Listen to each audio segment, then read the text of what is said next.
Mas agora eu queria, tão somente, recapitular o que nós temos trabalhado desde o capítulo 1, vai ser projetado aí. Nós começamos no capítulo 1, tratando da vocação de Jeremias, da convocação divina para com ele, e nós vimos algumas coisas em relação à nossa caminhada de fé, o processo de declínio espiritual, falamos sobre infidelidade versus fidelidade, o caminho da restauração, e o último sermão do ano passado foi aquele que está ali, o perigo da autocomiseração, sentir pena de si mesmo.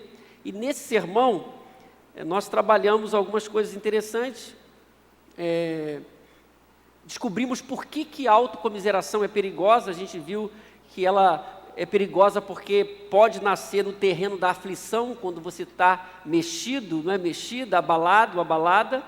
Isso que aconteceu também com Jeremias. Ela é perigosa porque questiona a forma de Deus agir, e ela lança dúvidas sobre o cuidado de Deus. Você pode acompanhar e os irmãos podem avançar. Depois, nesse sermão, nós descobrimos o remédio para essa postura inadequada. Enxergar o quadro geral de Deus, o que Deus está fazendo, aceitar a soberania de Deus, nem sempre aquilo que eu quero, mas o que Deus quer, e permitir que Deus trabalhe em nosso coração, o ser tratado por Deus. Esse foi o que a gente viu lá no capítulo 15. Nós estamos lembrando, irmãos, que Jeremias é o profeta do Reino do Sul. Num dado momento da monarquia de Israel, de um povo, a monarquia dividida em duas partes, Reino do Norte e Reino do Sul. O profeta Jeremias, que nós estamos estudando, ele é profeta a partir do Reino do Sul, Judá. Nesse momento que ele está falando, o Reino do Norte, Israel, já havia tido problemas os mais variados, já tinha sido invadido pelo povo assírio. E parece que Judá, onde o profeta Jeremias está profetizando, terá mesmo o mesmo fim, agora com uma outra nação poderosa chamada Babilônica. É isso que a gente vê. Eu queria ler com você, do capítulo 16, só o verso 21 que está sendo projetado ali, de onde nós tiramos o tema de hoje, a escola de Deus. Deixa aberta a sua Bíblia. 16, 21 diz assim: portanto eu lhes ensinarei, desta vez eu lhes ensinarei sobre o meu poder e sobre a minha força, então saberão que o meu nome é o Senhor. Vamos repetir lá? Portanto,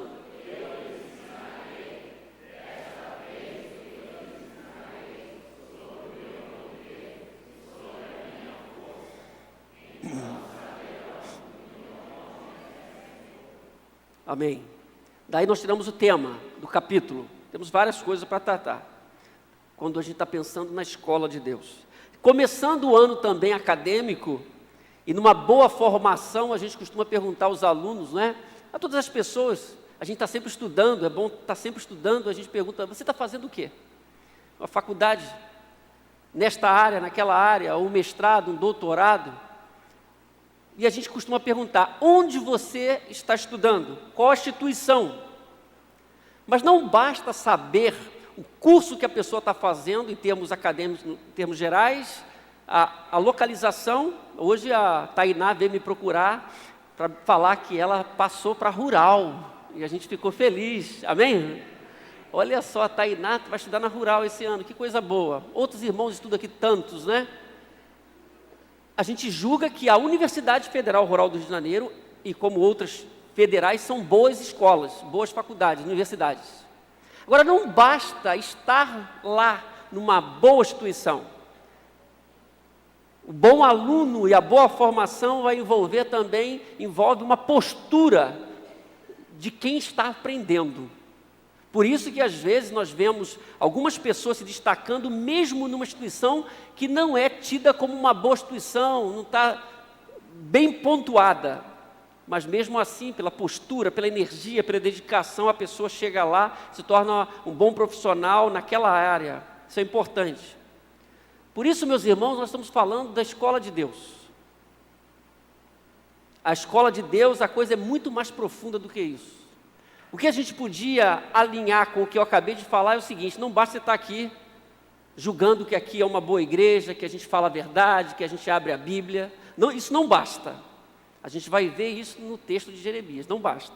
Mas o que a gente pode dizer é que aprender na escola de Deus é algo extraordinário.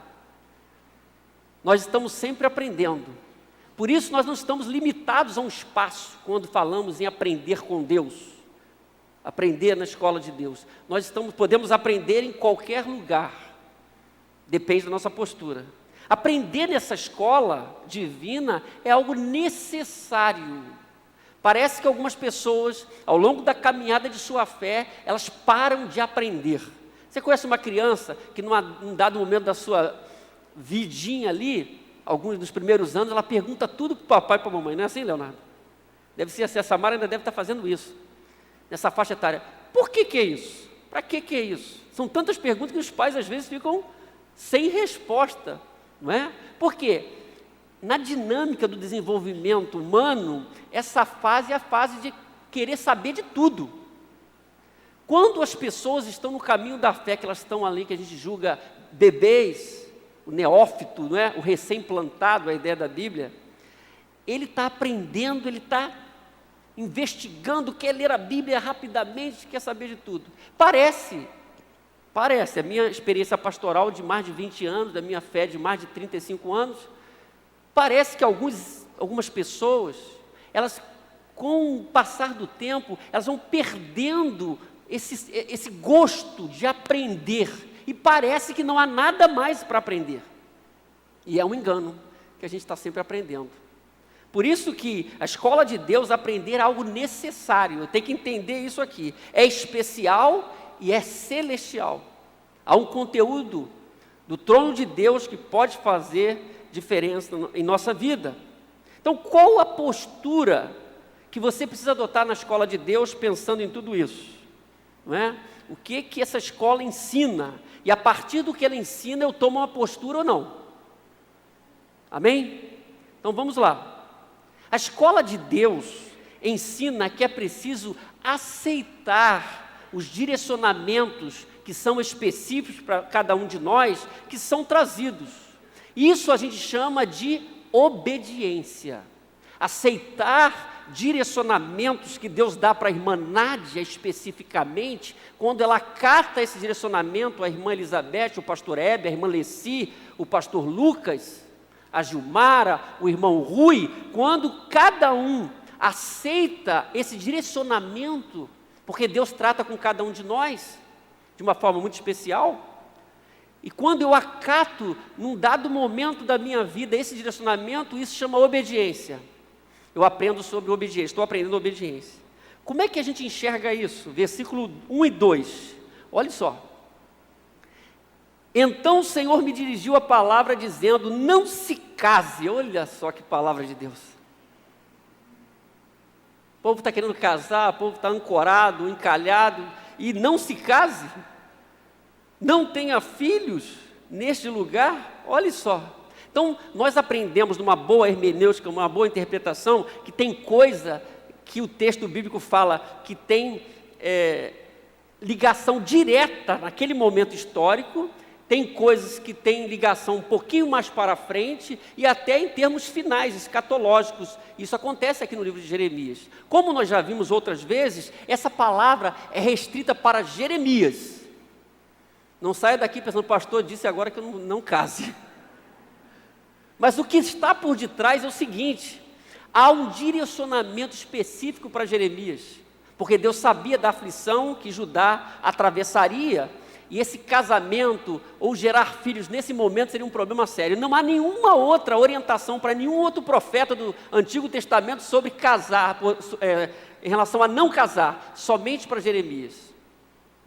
Nós temos um profeta que fala um ministério de 40 anos, aproximadamente, solteiro. Então há uma proibição. Ele recebe esse direcionamento. Ele está sendo proibido de se casar. Seria um tempo difícil, solidão, problemas com a sua família, em desobediência, uma nação desobediente. E agora nós estamos recebendo a notícia que ele não pode casar. É mais uma coisa que ele teria que pagar esse preço e exercer o seu ministério profético de forma sozinho, sem uma companheira, uma esposa. Então, meus irmãos, é importante nesse primeiro momento a gente perceber que Deus está nos ensinando, que a escola nos ensina, a escola divina, que há direcionamentos específicos para cada um de nós. Nós estamos debaixo dos mesmos princípios, mas Deus traz direcionamentos específicos para cada um de nós. O texto continua, você vai acompanhar aí, de 3 até o 9, diz assim: orientações específicas, porque Deus está na vanguarda, Ele sabe dos acontecimentos futuros que Jeremias não sabia, de tudo.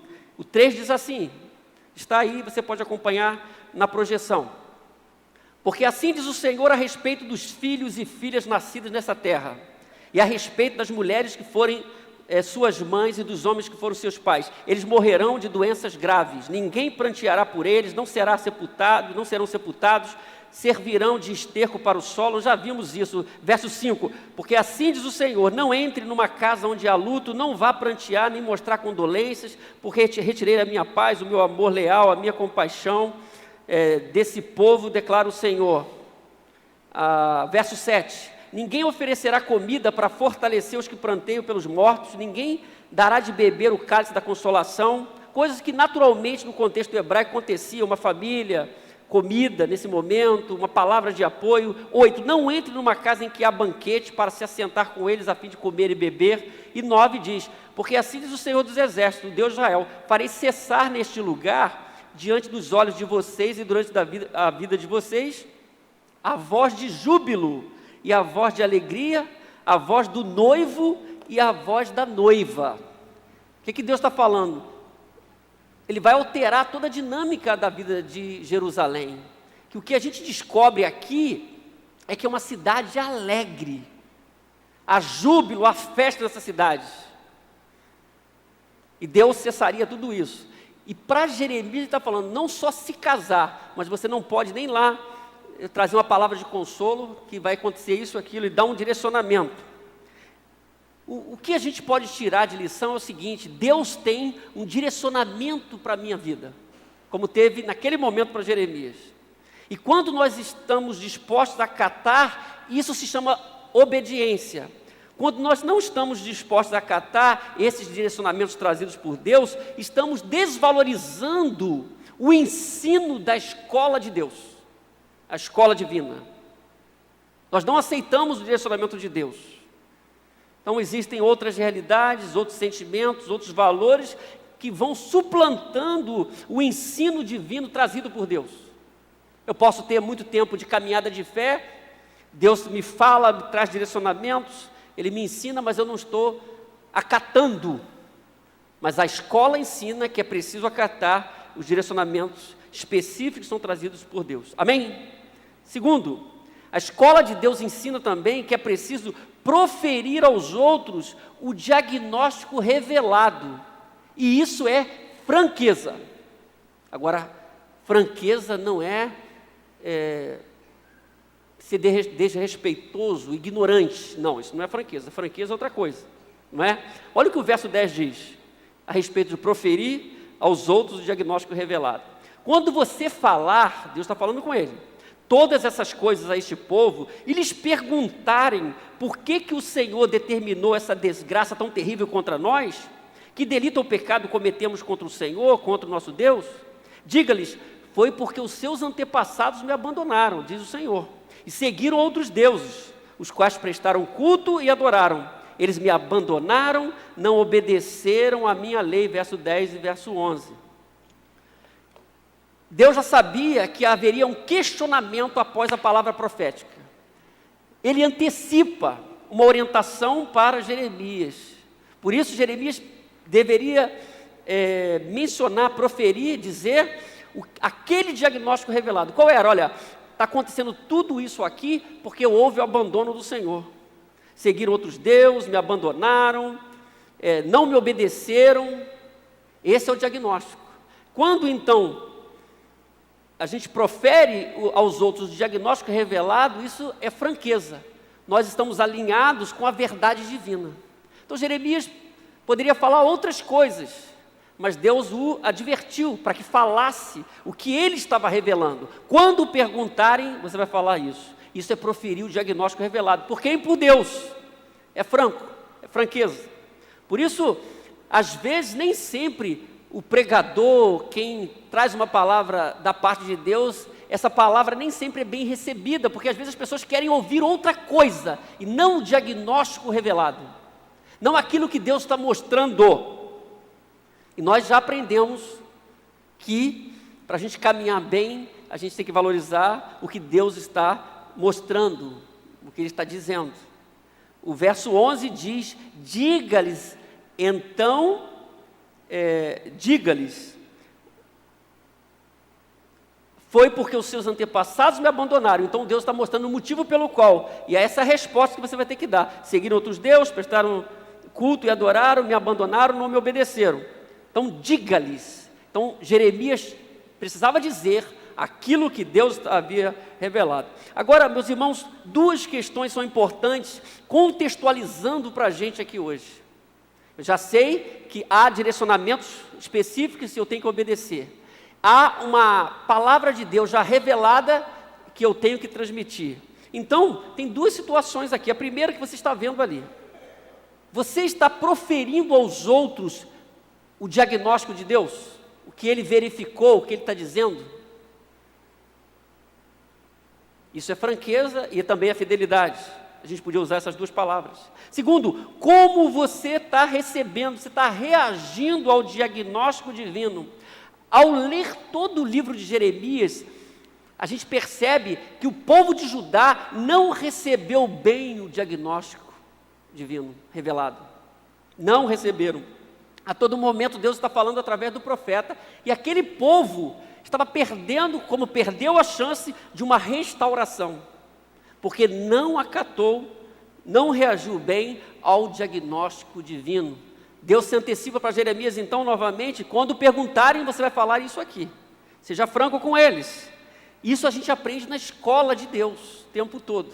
Há um diagnóstico revelado, há uma palavra de Deus que eu preciso transmitir. Se eu estou na condição de transmitir, eu preciso ser fiel. Se eu estou na condição de receber, eu tenho que acatar isso com humildade, com submissão, porque é aquilo que é a palavra de Deus. Então, nós precisamos estar dispostos a aprender na escola de Deus e aprender sobre isso. Amém, irmãos? 3, a escola de Deus ensina também que é preciso reconhecer a ameaça da decadência espiritual. Quando alguém reconhece a ameaça da decadência espiritual, isso é vigilância.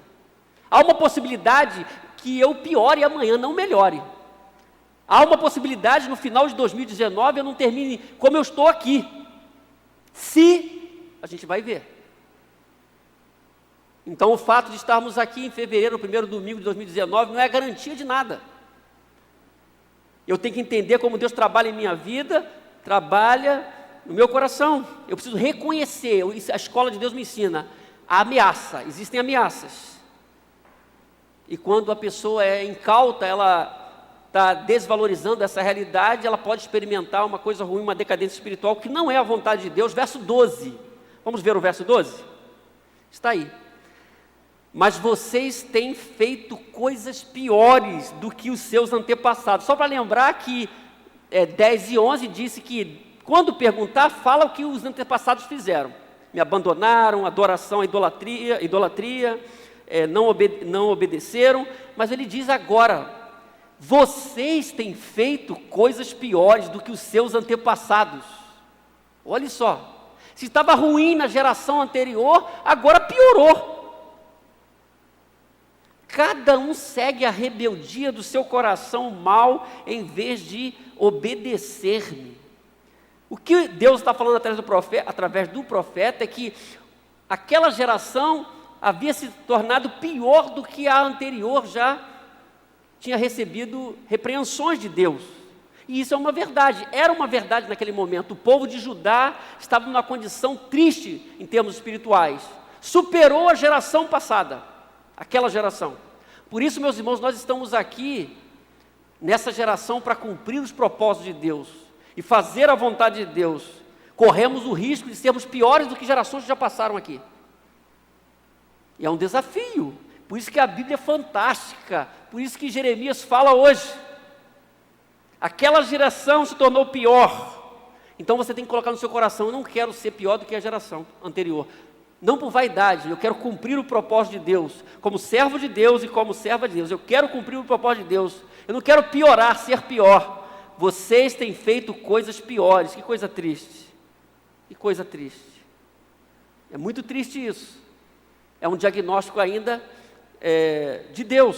Então o texto fala sobre alguns termos que ressaltam aqui. Primeiro, rebeldia, verso 12. Depois, coração mau. Rebeldia e coração mau estavam fazendo coisas piores por causa disso.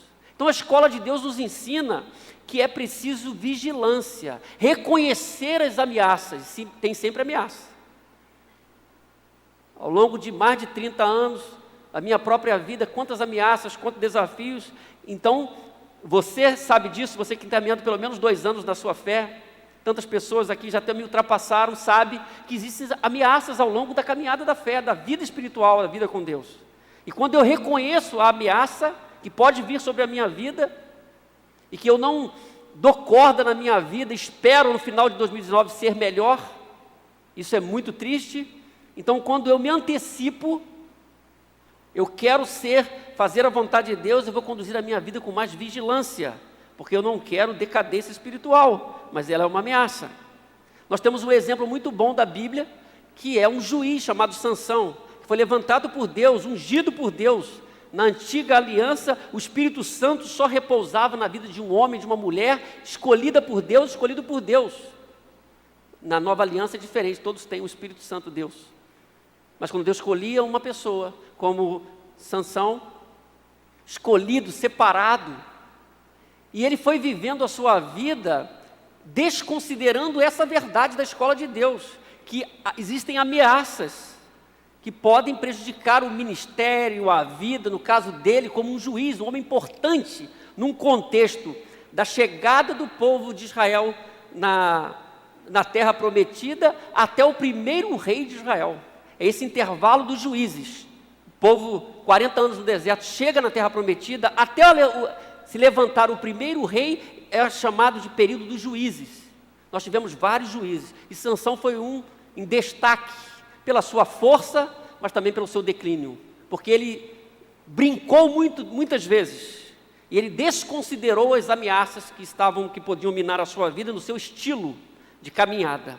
Por isso, a escola de Deus me ensina que eu tenho que vigiar para cumprir o propósito de Deus e me manter firme, porque existem ameaças que podem me levar à queda. Quarto, a escola de Deus ensina que é preciso estar consciente do plano divino.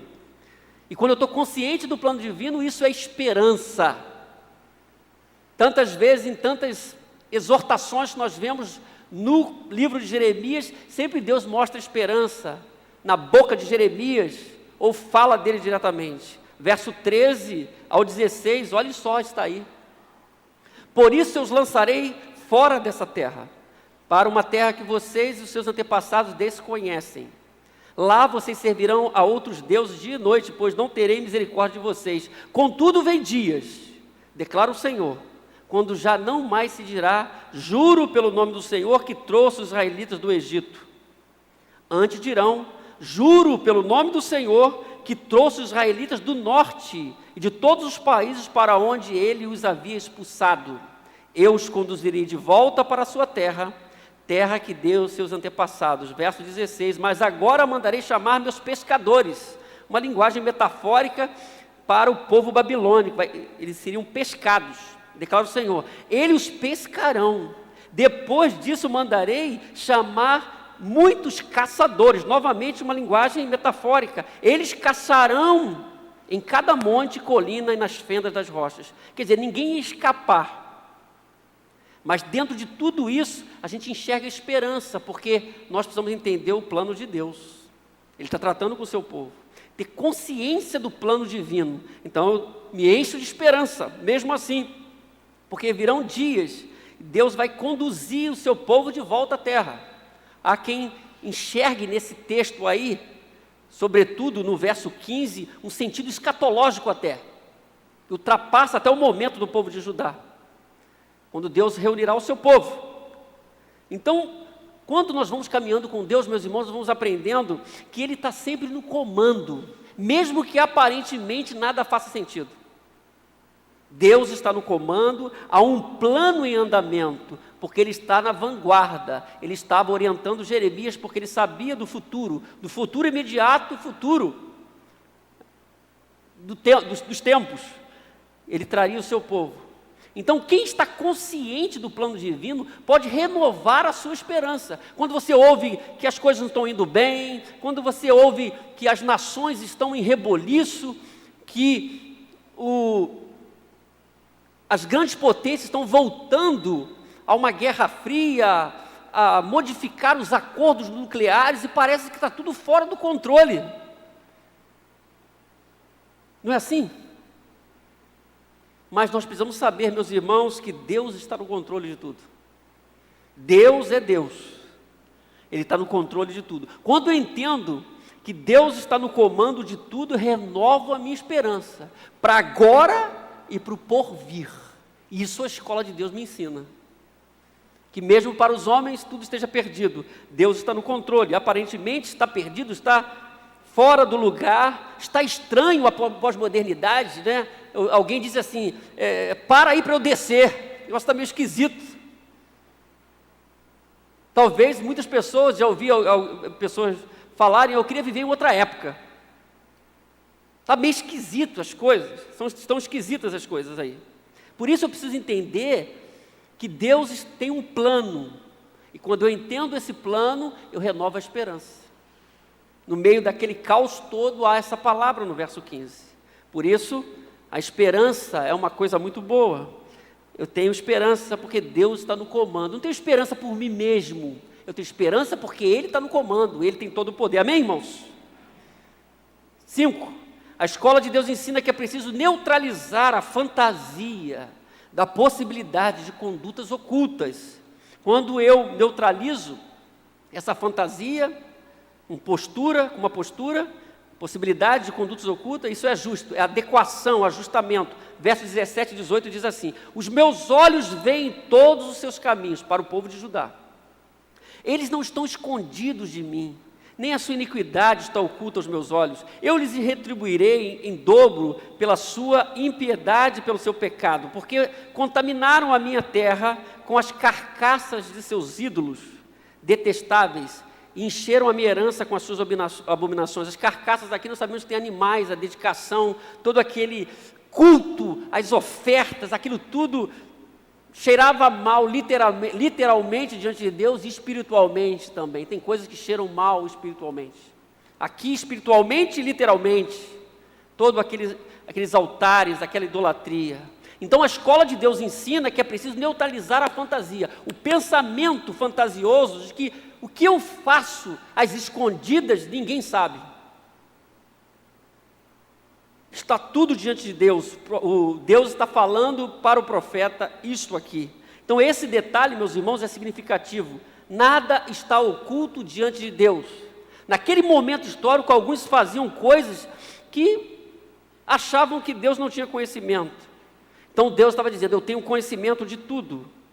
Tudo está diante de mim. Então é importante a gente saber, não por medo, mas no seu sentido bíblico de temor, que nós estamos diante de um Deus que é Pai, que trata conosco, e que diante dele não há nada escondido. Isso é bom quando você é obediente. Quando você anda em desobediência, você tem que reconhecer que você está exposto, não diante de uma comunidade, diante da sua família, diante do esposo ou da esposa, ou de amigos, mas diante de Deus, no sentido que Deus está vendo. Tem gente que vai vivendo a sua vida fazendo aquilo que desaprova diante da família, diante do esposo, da esposa, da liderança espiritual, dos amigos. Então isso é uma tolice, porque Deus está vendo todas as coisas. Hebreus 4,13, que é um princípio que a gente vê em toda a Bíblia, esse da escola divina, né? Hebreus 4,13, olha só, leia comigo. Nada em toda a criação está oculto aos olhos de Deus. Não estou ouvindo vocês, vamos de novo? Nada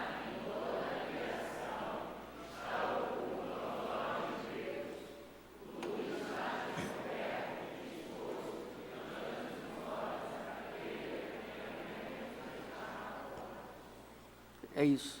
Isso é um princípio que a gente percebe, de um Deus onisciente, que não tem que ter medo, que é Pai.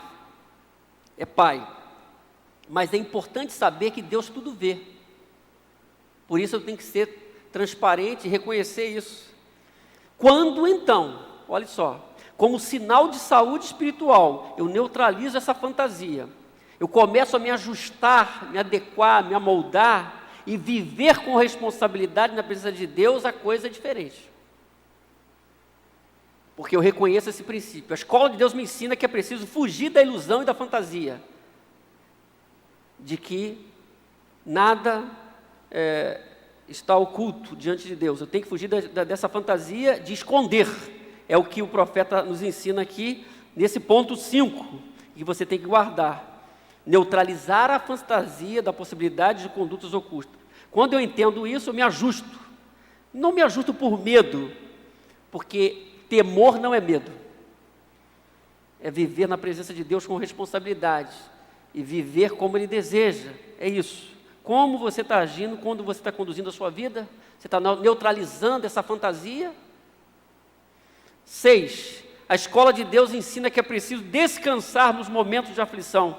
Descansar, meus irmãos, no momento de aflição é consolo. É consolo. Verso 19, vamos ler lá? Juntos? Senhor, minha força e minha fortaleza, meu abrigo, seguro na hora da adversidade. Olha só, os salmos declaram isso. Senhor, minha força, minha fortaleza, meu abrigo, seguro na hora da adversidade. Nós aprendemos na escola de Deus a descansar. Nós cantamos agora o confiarei, baseado em parte em Mateus 6, não é? Que termina, buscai o reino de Deus em primeiro lugar, as outras coisas vos serão acrescentadas, e antes ele fala de tantas coisas, dos animais e das plantas. Quando eu descanso, eu tenho consolo, descanso em Deus, é o que o texto está falando. Por isso Jeremias está aqui declarando da parte de Deus, reafirmando como a gente pode descansar, como podemos descansar em Deus, reafirmando quem Ele é. Olha só, eu preciso reafirmar quem Ele é. Ele está dizendo aqui, é força, é fortaleza, é abrigo.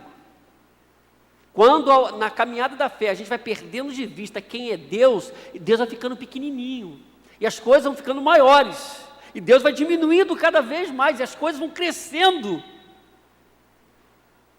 Aí você perde o consolo, você fica atribulado, porque as coisas são gigantes, e Deus parece que ficou muito pequeno, e é o contrário. Então como que eu posso descansar nos momentos de aflição? Reafirmando quem é Deus. Esse princípio a gente vê aqui. Senhor, a minha força, a minha fortaleza, o meu abrigo. Senhor, é meu pastor, Senhor, é meu consolador, e a gente vai acrescentando na lista.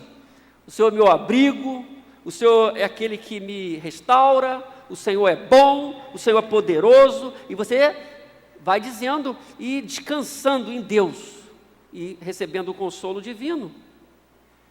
Na hora da aflição, na adversidade, é o que o texto está falando, na agonia, na hora do medo, na luta, nós devemos reafirmar que Deus é tudo isso. Senão a gente se perde. Na hora da coisa boa está tudo bem, mas quando aperta, quando há aflição, perseguição, luta, o que você está falando de Deus? Esse é o segredo. A escola dele, nessa escola espiritual, a gente aprende que no momento da luta, eu preciso saber quem é Deus e reafirmar quem Ele é, porque Ele continua sendo o mesmo. Amém, irmãos? Ele é poderoso.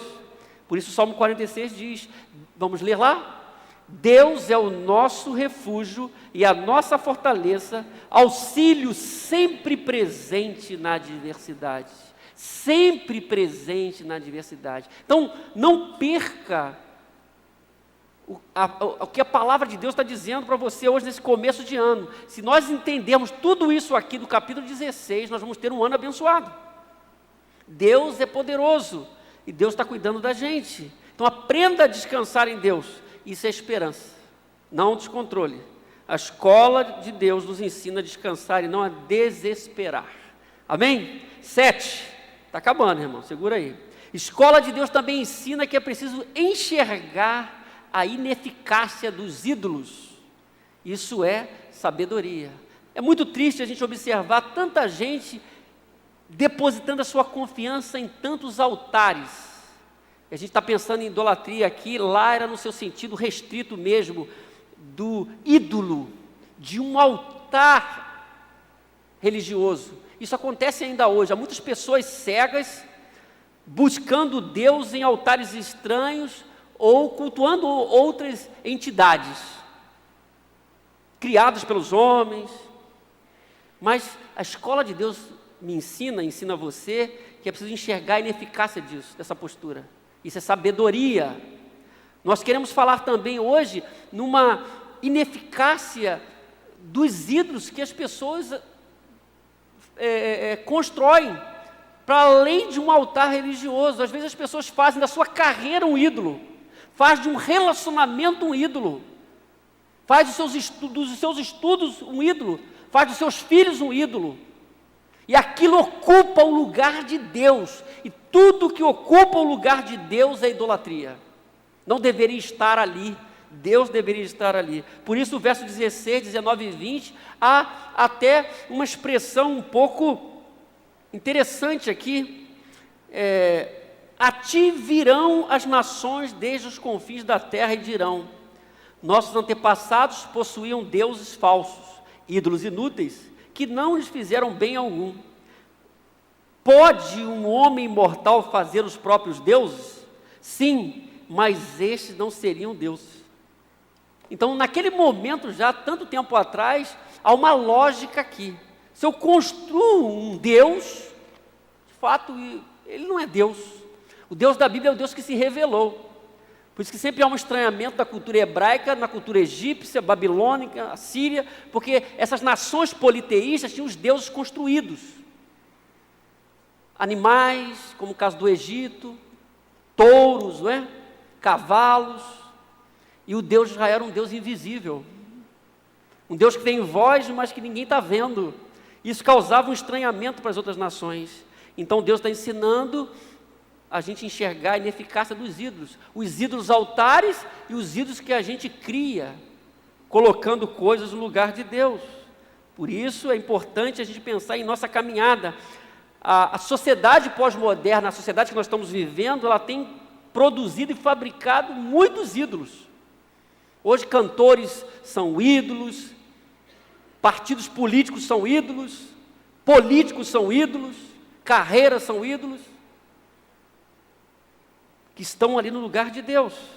Quando aprendemos então sobre a ineficácia desses posicionamentos, nós agimos com sabedoria. Deus é primeiro lugar, nada pode estar no lugar de Deus. E eu posso viver uma vida mais abençoada, porque estou vivendo uma vida mais sábia, porque existem maneiras sutis da idolatria se manifestar. Há quem acuse aquele que está adorando um ídolo literalmente, um altar, e a vida dele, na vida dessa pessoa, pode ter outros ídolos, que não são visíveis claramente para outras pessoas, mas que se manifestam ali e que assumem o lugar de Deus. Existe alguma coisa em sua vida assumindo o lugar de Deus, isso é um ídolo. E há uma ineficácia nisso, isso não te ajuda. Quando você entende isso, você vive de uma forma mais sábia. Amém? Último, está acabando agora. São 8 partes. Você vai entender por quê. A escola de Deus ensina que é preciso responder ao ensino recebido de forma prática. De forma prática. E isso é mudança.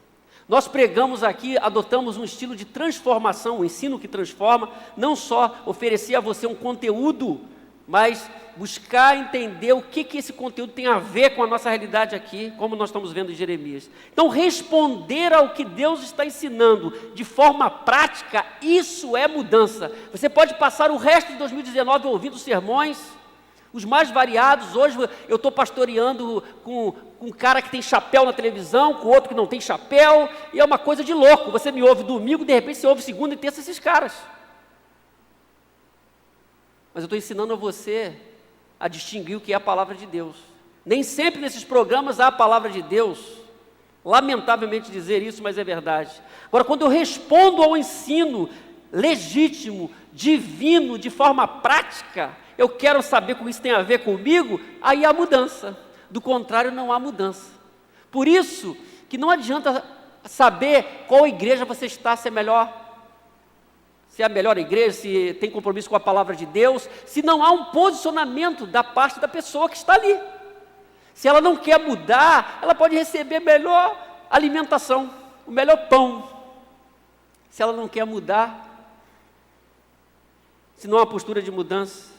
Por isso a escola de Deus me ensina que eu tenho que responder de forma prática. E isso é mudança, do contrário, não é nada. É o verso 21 que a gente começou com ele. Portanto, eu lhes ensinarei, Deus está falando, desta vez eu lhes ensinarei sobre o meu poder, sobre a minha força. Então saberão que o meu nome é o Senhor. Que o meu nome é o Senhor. A grande questão nessa altura do sermão, meus irmãos, você deseja mudança mesmo ou não? Você está aqui para ouvir uma palavra e de repente você está, pastor, acaba logo, quero ir embora, tem outras coisas para fazer. Já está me atrasando, 9:08 ali naquele relógio. Ou se a gente está querendo mesmo ouvir a voz de Deus, porque faz diferença, assumir uma postura. Eu respondo ao ensino, de forma prática. O que é isso? O que eu vou fazer agora? O que essa palavra de hoje, de Jeremias, tem a ver comigo? O que eu estou fazendo de forma equivocada? Quais os altares eu estou construindo? Os deuses que eu estou colocando no lugar do Todo-Poderoso, Senhor Altíssimo? Eu vou fazer essas perguntas, eu estou respondendo de forma prática. Eu não estou só dizendo, o pastor falou hoje 40 minutos. Ele falou demais. Eu quero responder de forma prática. Só quem responde de forma prática ao que Deus está falando, experimenta a mudança. Do contrário, não vai ter mudança. Você pode ler a Bíblia, o diabo sabe a Bíblia mais do que os crentes. Que os crentes hoje não leem a Bíblia, precisam ler, a gente fala aqui muito. O diabo sabe mais do que a Bíblia, mais do que muitos cristãos de Bíblia. Ele está há muito tempo aí, velho de guerra. Conhece? Há 2000 anos atrás ele estava lançando textos para Jesus, na tentação. Está escrito. Ele é bom teólogo, entende. Mas com ele não há mudança, é impiedade. Então, nós somos servos de Deus, nós temos que reagir ao ensino. Do contrário, pode ter a melhor palavra e não há mudança nenhuma. Se não há uma resposta à palavra de Deus, é o que precisa ter. Eu tive a grata satisfação de ler um livro muito bom nas férias, né? A gente leva uns livrinhos para ler, né? Que é muito bom, é gostoso. E o N. Cordeiro é um pastor no Havaí, ministério lá no Havaí, pegando umas ondas, muito bom, hein? Um cara muito sério, ministério já há bastante tempo. Ele escreveu um livro, tem vários, mas Mentores segundo o Coração de Deus. Na semana que vem eu vou trazer aqui para você ler e sugerir essa leitura. Mas o que ele diz lá, pode ir para mim, Marcelo. Ele diz no livro, nesse livro ele diz assim: para uma vida de crescimento e aprendizagem contínua, a aprendizagem contínua é essencial. Isso já contraria o que nós falamos no começo, de que eu vou vivendo a fé, já não tenho mais nada para aprender, que é esquisito. Ele diz também, são duas frases, a questão nunca é Deus está falando, mas sim eu estou ouvindo. Porque a gente fala assim, Deus fala conosco hoje. Deus está sempre falando. Deus está falando com você desde que você acordou hoje. Você veio para a igreja e continuou a falar, Ele vai continuar falando. A voz de Deus não se limita a esse lugar e nem domingo. Isso é religiosidade, Deus está sempre falando. A questão é, eu estou ouvindo aqui, então eu estou ouvindo para tomar uma decisão, para mudar o que precisa mudar ou não. Por isso que a escola de Deus ensina a responder de forma prática. Tem a ver com aquilo que a gente falou. A gente vai fazer as perguntas que precisam ser feitas. Vamos fazer uma verificação pessoal. E a escola divina vai me ensinar isso, que eu tenho que reagir à palavra de Deus. Eu tenho que reagir à palavra de Deus. Do contrário, nós vimos mais um capítulo de Jeremias e isso não fez sentido para mim. Precisa fazer sentido a palavra de Deus. E a palavra de Deus faz sentido. Por isso que ao ler a palavra de Deus tem que criar um clima. O negócio é legal. Se eu leio prestando atenção, faz sentido. Nós estamos vendo aqui que faz sentido. Meus irmãos, então, nós precisamos aprender. E a escola de Deus nos ensina que é preciso aprender essas coisas todas. Isso faz diferença em 2019. Agora avança para mim, Marcelo. A gente viu que de forma expositiva é que a gente tem que aprender mesmo, está ali. Os 8 partes, nós criamos esse acróstico, um acróstico diferenciado, porque ele é expositivo, lógico, né? Em cima do texto bíblico, para mostrar para a gente que a gente tem que aprender. Aqueles 8 pontos, claro que nós temos que aprender mais. Acatar os direcionamentos que são trazidos, obediência. Proferir aos outros o diagnóstico revelado, isso é franqueza. Reconhecer a ameaça da decadência espiritual, isso é vigilância, então eu estou sempre atento, porque sempre existem ameaças. Estar consciente do plano divino, isso é esperança. Neutralizar a fantasia da possibilidade de condutas ocultas, isso é ajuste. Tem que me ajustar à onisciência divina, não é medo. Descansar nos momentos de aflição. Quantos momentos de aflição? Consolo. Enxergar a ineficácia dos ídolos, isso é sabedoria, viver como uma pessoa sábia, nos termos da palavra de Deus. E por último, responder ao ensino recebido de forma prática, isso é mudança. Isso nós precisamos aprender. Isso faz diferença em nossa vida e vai fazer diferença ao longo desse ano. Vamos sair daqui motivados. Nós estamos na escola de Deus e a escola de Deus não está restrita a esse culto. Nós vamos continuar aprendendo. Essa é a diferença da escola divina para as outras escolas. Em todo tempo, nós estamos aprendendo. E aprendendo com Deus. Aprendendo com Jesus, o nosso mestre, a sermos o que Ele quer que sejamos. Amém, irmãos?